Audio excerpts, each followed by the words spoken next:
What's up, everyone? Curtis here with another episode of Everything Entrepreneurial. In this episode, I'm speaking with Clodagh O'Donovan. Clodagh is the owner of AdvanceHR. She partners with her clients to help them understand their business and their people so she can set them up for success and help them avoid HR problems that cost time and money. I hope you enjoyed the episode. Brilliant. So thanks very much, Clodagh, for coming on Everything Entrepreneurial. Would you be able to introduce yourself and tell us a little bit about your business? Sure. Thanks very much, Curtis, for having me. So my name is Clodagh O'Donovan, and I'm a HR consultant and owner of AdvanceHR. So with AdvanceHR, I'm supporting small businesses when it comes to things like HR compliance and managing the risk when it comes to that, and also helping small businesses manage the kind of staff issues that can come up time and time again. So if there is anything that's taking a lot of time and is not able to get resolved internally, and you don't have in-house HR, well, then you come to me, basically, and I'll sort it out for you. Brilliant. Brilliant. So tell us a little bit about how you got into, I suppose, HR and your story leading up to when you started your business. Sure. So I literally fell into HR. I didn't know what HR was. After I did my leaving cert, I did a 2-year certificate in business studies and marketing in Skerry's Business College, as it was known at the time in Cork. It's Griffiths College now. And I didn't really, I've loved that course. I didn't really know what I wanted to do. So when I finished in the summer, I said knew I needed to go looking for a full-time job. So I said, okay, I need to get a bit of office admin experience so that it will add to my CV. I'd had part-time jobs since 12 years of age, but strawberry picking and working in the local shop wasn't going to give me the edge I needed to get into a full-time job, because I was looking to build a career. I wasn't quite sure what that career was going to look like, but that was my intention. So I did, I worked a summer in an office admin position, and then in September I started looking for a full-time job. I grew up, and I'm from originally up by the airport. So the Cork Airport Business Park had started to kind of open up, and there were businesses there. So it just made logical sense for me to begin my search there. So literally drove around the business park with copies of my CV, put them in on spec, and I got a phone call at the end of my first day doing that from a financial services company. And they invited me for an interview, and I think it was like on the Thursday, and I had the interview on the Friday, and I started on the Monday. Jesus, that's good going. It was all really, really quick.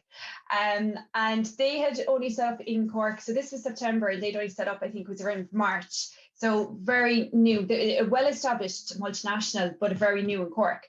So I started as a mailroom administrator. So for the first 8 months, I was doing very kind of, I suppose, admin kind of type of tasks and stuff like that. And then an opportunity to kind of get more involved in the HR department came up.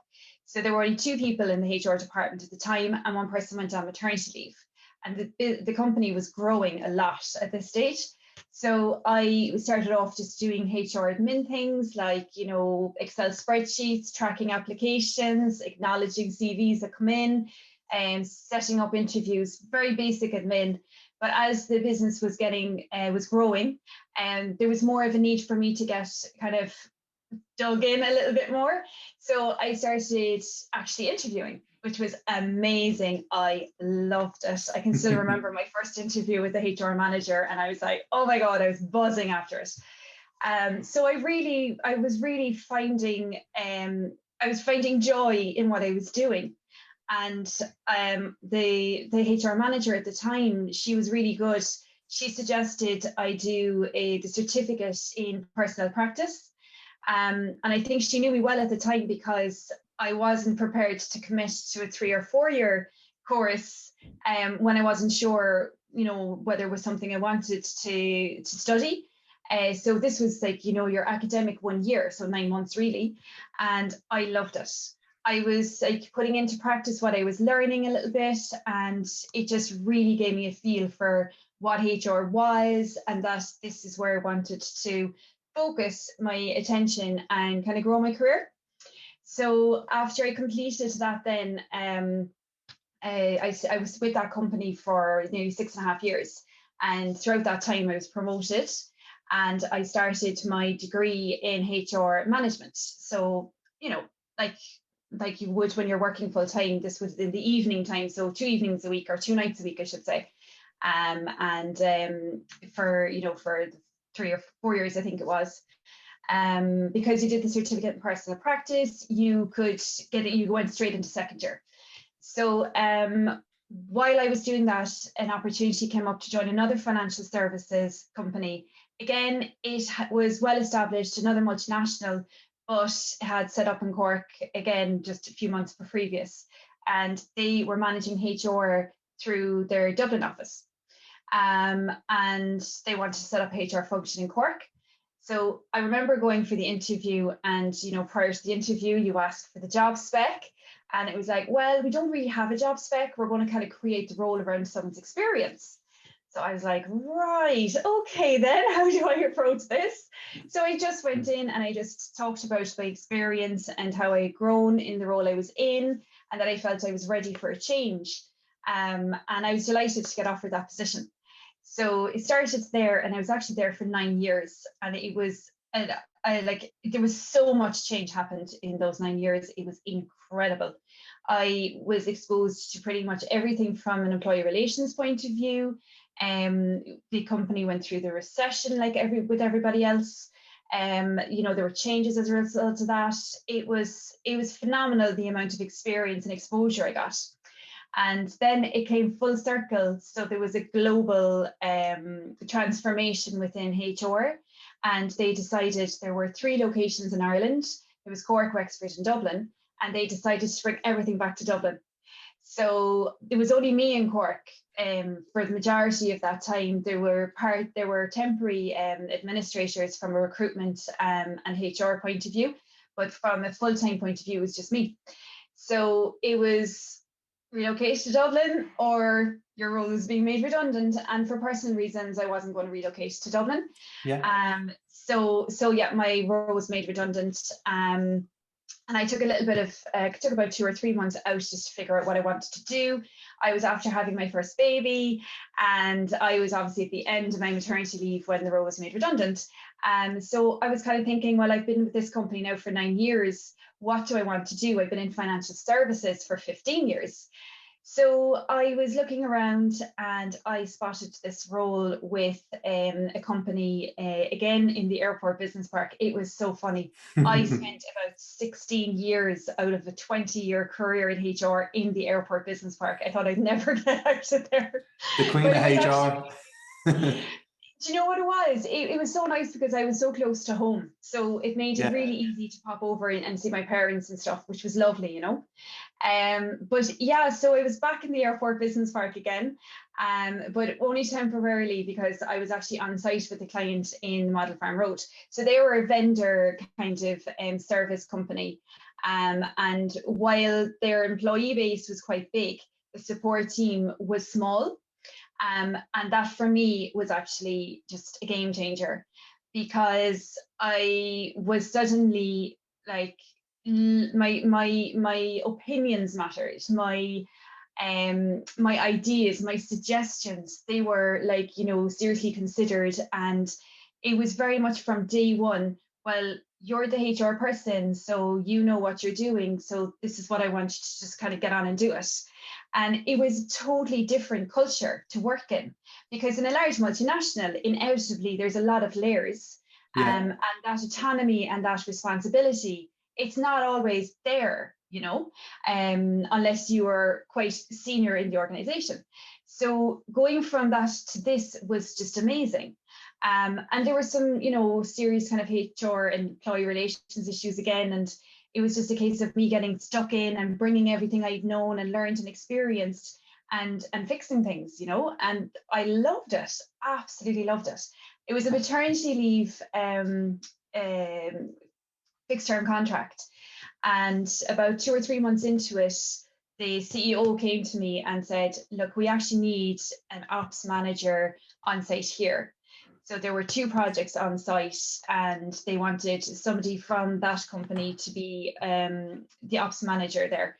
So he asked me if I'd be interested in it. And I was like, what? And I was like, are you sure now? And he was like, yeah, totally. So I took on an ops manager role as well as the HR manager role. And that was just an amazing experience as well. I got to see things from the other side of the table, which you don't often get. So it was a totally different perspective. At times I almost found myself fighting with myself, like, I did my HR hat on one and my ops manager hat on, and just, trying to figure it out. So unfortunately, those 2 projects were disbanded by the client. And then when the other person came back from their maternity leave, there wasn't a position there. So I moved on then to another company, a medical device company. And I was with them on a fixed term contract. And during that time, I discovered I was pregnant with my second child. And the end of that maternity leave coincided with the end of the fixed term contract. So for personal reasons, my dad was quite ill at the time, and we got bad news. So I said, you know what, I think I'm going to take a little bit of time and just figure out and just get to spend a little bit of extra time with my dad and stuff. So I did that, and then it was kind of getting to the end of the summer. So this would have been, the contract ended in, we'll say, I think it was May, and coming up to kind of September, October, is like, right, I kind of need to start looking now. And I started reaching out to my contacts in the, different recruitment agencies and things like that. And there were roles there, but nothing that excited me. And it was very strange because anytime I've ever looked at for roles in the past, I'd see a role and I'd be like, oh my God, that sounds amazing. And I'd start to like almost visualize myself doing it. Yeah.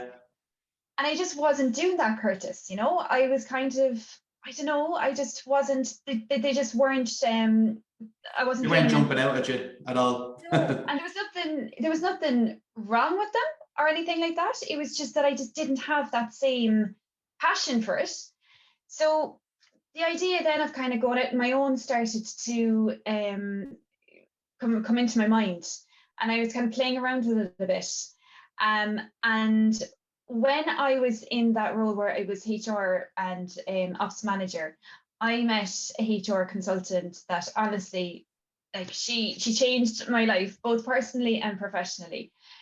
From day one, she had just amazing trust in me.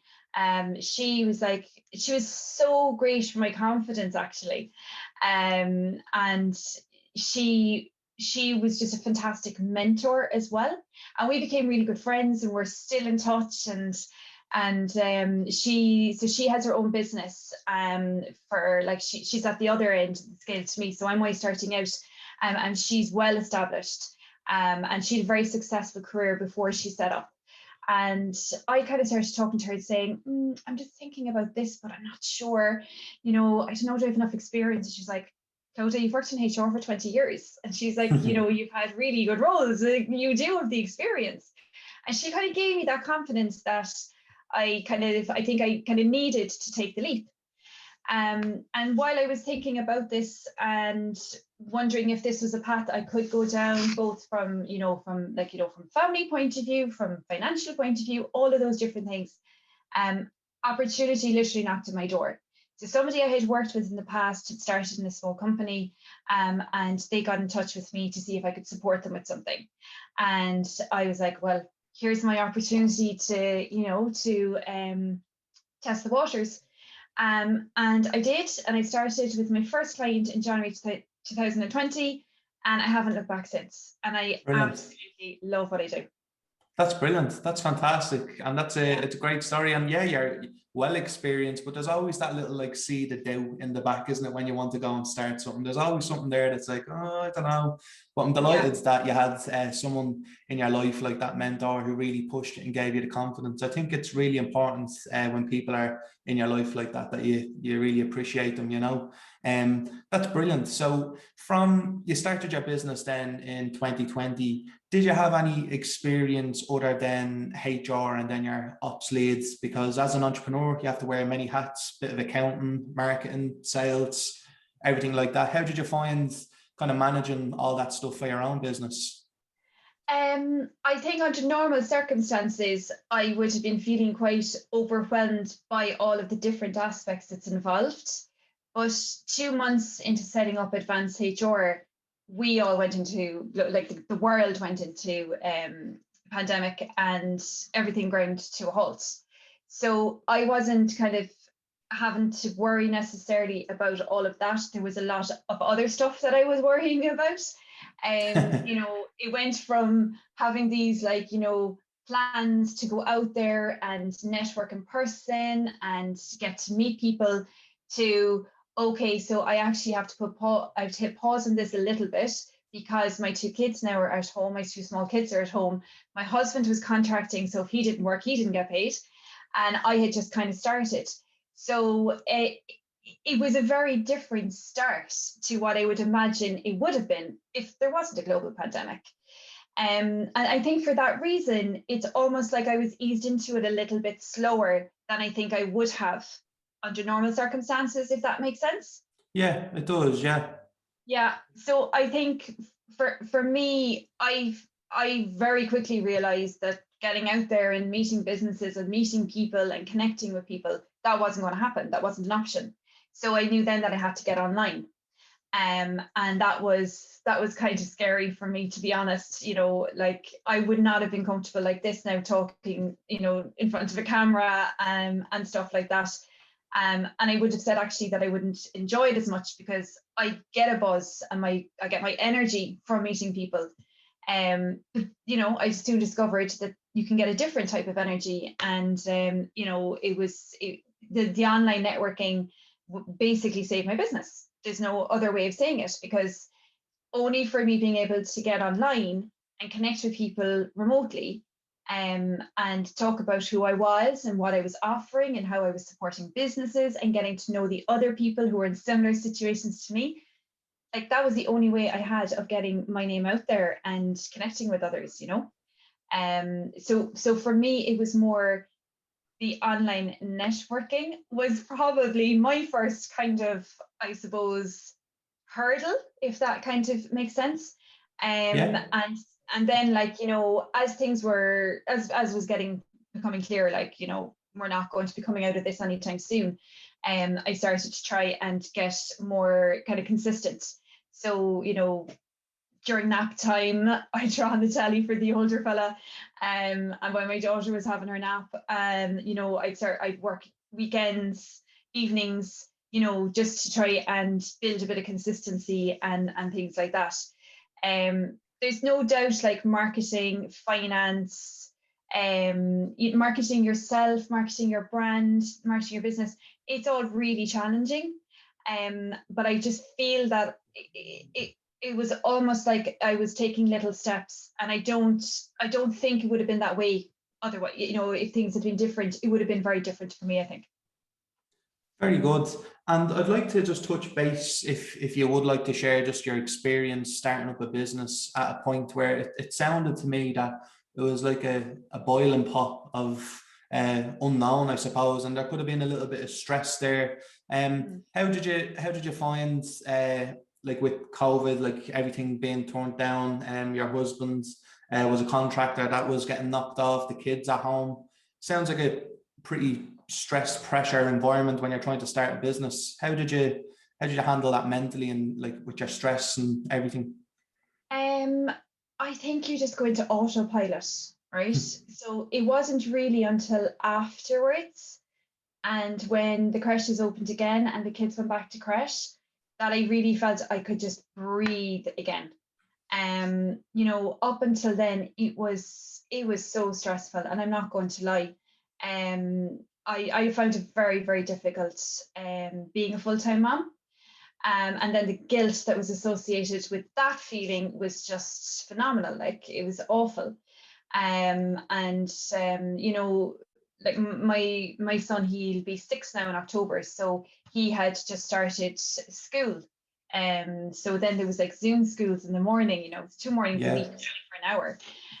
But you know, trying to keep on top of the homework, like, you know, everybody has the same story to tell. It was so difficult, regardless of whether you're working for yourself or you're working as an employed person. That balancing act, it was very difficult. And I suppose I didn't really, I don't think I really felt that impact until kind of later on. And then I realized that that had been a really, really difficult time. But like, it's like everything else, you know, you're in the middle of something, you just put your head down, you get on with it. You have no other choice.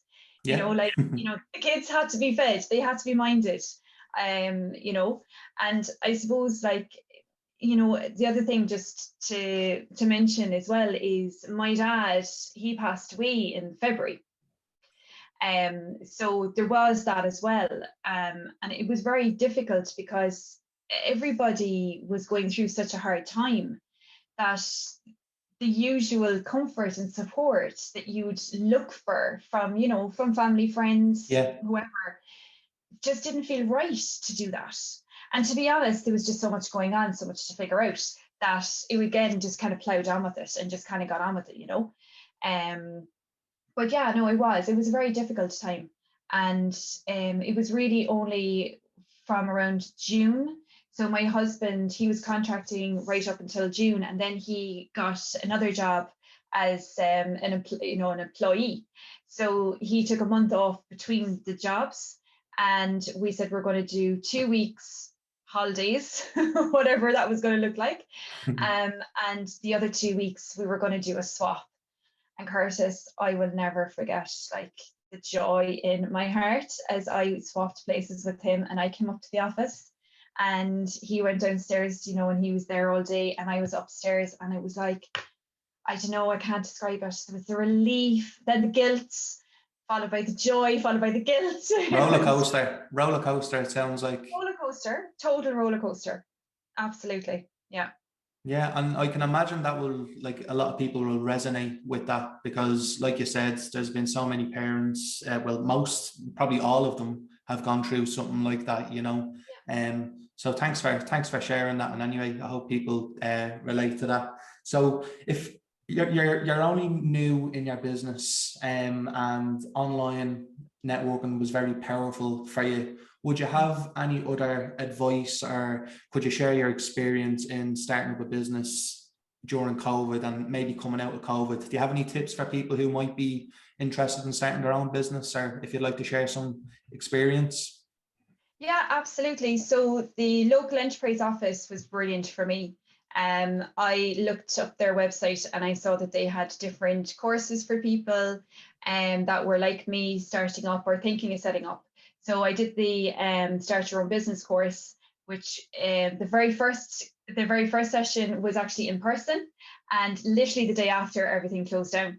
So the rest of it then continued online. And that was really, really good because it went through the fundamentals of setting up your own business. And the presenters and the trainers were really good at, like, they really engaged you and they got your attention, but they made it very relatable, you know. And so that was really, really important to me. And then the other thing was I availed of the mentoring through Leo as well. So this would have been pre-COVID, and I was very lucky. I had a great session with a mentor, and they really helped, you know, set me up so that I could kind of figure out what it was I wanted to do and what I wanted to, the kind of market I wanted to focus on, and just to give you a bit of guidance. So the first tip I definitely say is get in touch with your local Leo, and then look at your networking options. I joined Network Ireland, the Cork branch, which was brilliant. I've never met any of them in person actually yet. I'm meeting 3 for the first time after this. Oh, very Uh, nice. Yeah, so like I've never been to any in-person events or anything. I literally joined just as COVID kicked in. So that network has been really amazing from a support point of view. Like people are so helpful. They want to go out of their way to help people. It's fabulous. So I would say, do your research and figure out what network is good for you. I'm also a member of Shan Horn's The Club, and that is another Yeah. phenomenal network. Yeah, like Shan is amazing, absolutely amazing. She's been a huge support to me and my business, and she's just such an advocate for women business women women in business. She really is, like, she's fabulous. And the club is great for meeting people who are in your kind of situation, who might have just started last year or might have even just started in the last few months, and we share and kind of learn from each other. So I would say to somebody, look at your local Leo, see what kind of courses, what support is available through them. And the second thing then is do your research on your networks in your area and find one that works for you. And how you'll know it will work for you is once you feel comfortable bringing yourself online, or when we get back to in person to those meetings. And then you'll know that you found your right group, and the other thing is just have confidence in yourself and don't listen to that niggling voice on your shoulder saying, oh, what are you doing? Who do you think you are? Because you can do it. You absolutely can do it. And the support is there.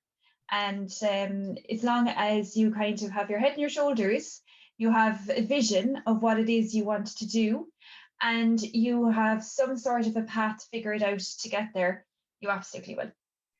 Brilliant. That's well put. Very, very good. So now for the business owners out there, would you be able to outline the HR services that you provide and the best place to find you online should they want to contact you? Yeah, absolutely.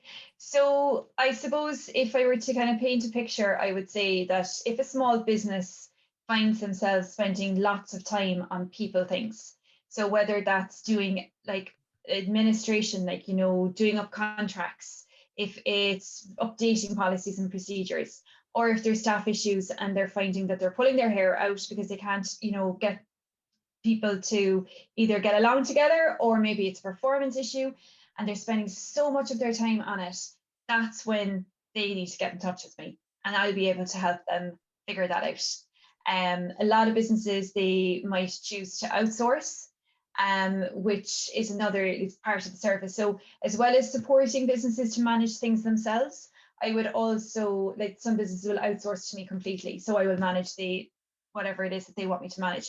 So the kind of, I suppose, things that I would do for businesses, I would update contracts of employment, and I would update staff entitlements. So like policies like family leave, for example, there's always changes coming there. So like parental leave, for example, increased last year. You had an increase in parents' leave as well this year. So those kinds of things, it's important to keep those up to date so that staff know what they're entitled to do. And when they do come to you, you have the right information to give them. And then on the other side, then when it comes to performance, so I have a very handy little guide that I offer to my clients, and it's all about those first 6 months of when you bring someone new into your organization. That's a very critical time. And it's all about making sure that you're keeping an eye on their performance and making sure they're the right fit for the role and they can do the role during that 6-month period. Because once a person is past the probation period, then you would need to go through a much different process if you felt that they weren't working out. So that's why I would always kind of support businesses that are taking new people on, because that 6 months are critical. And then for permanent staff who've been there for a while, any performance issues that might come up and you're not too sure how to handle them or what to do, then you get in contact with me and I'll guide you through it. I also have very simple frameworks that I offer that make managing people a lot easier and less time consuming. So that's what I do. And you Brilliant. You can find me on LinkedIn. I'm AdvanceHR. Instagram is where I share a lot of information on things like staff entitlements and how to manage conflict, how to manage performance, just different tips and tricks for people. And that's at AdvanceHR Ireland. Brilliant stuff. Well, once again, I really appreciate you coming on to the podcast and sharing your story. a lot of helpful tips and great information there. And I loved the story as well. So do keep in touch, and thanks again for coming on the podcast. Thanks very much, Curtis.